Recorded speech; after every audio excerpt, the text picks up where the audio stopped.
හංසනේ හංසි නෙමෙයි හසර. හරියට හසරයල් තමයි. ඔය කියුනේ ගන්න. දෙමේ උඹේ ගොරකමදී මාව දම්බන්න.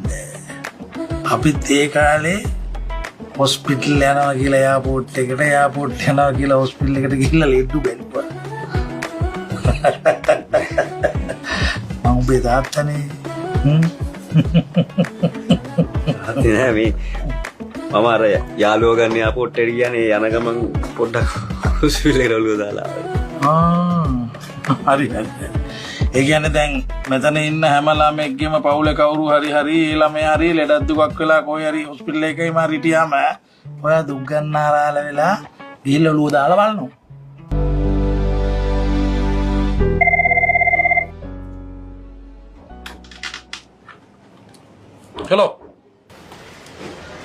හෙලෝ මම හසරලි කතා කරන්නේ. ඔව් හසරලි කියන්නේ. සර් මම කෝල් කරේ සර් මට අදත් වැඩට එන්න බැරි වෙයි කියලා කියන්න සර්. දෙන්න වෙන්නේ හරි කමන්නේ. මේ මොකද දැන් මේ මල්ලිගේ තත්ත්වේ? අද මල්ලිගේ ටිකට් කපන්න පුළුවන් කිව්වා සර්. ගෙදර ගෙන්නත් පුළුවන් කිව්වා මල්ලිව. එහෙමද? හොඳයි නේ. ගෙදර එක්කෙන්න පුළුවන් කියන්නේ දැන් ටිකක් සනීප ඇතිනේ නේද? එහෙමටම සනීපයක් නැහැ සර්. ටිකක් මේ කල්යයි කිව්වා සනීප වෙන්න. හැබැයි ආදේශ නිසා එතන හිටපු ડોක්ටර්ස්ලා ඔක්කොම ගොඩක් සැලකිල්ලෙන් මල්ලිව බැලුවා සර්.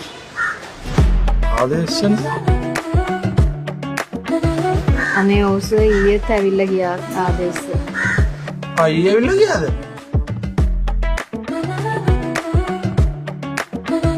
හරි මේ ඒවා ගැන හිතන්න යන්න එපා වැඩි. ඒවා මහ ලොකු දේවල් නෙමෙයිනේ. අනිත් එක ඒවා අපේ යුතුයකන්නේ.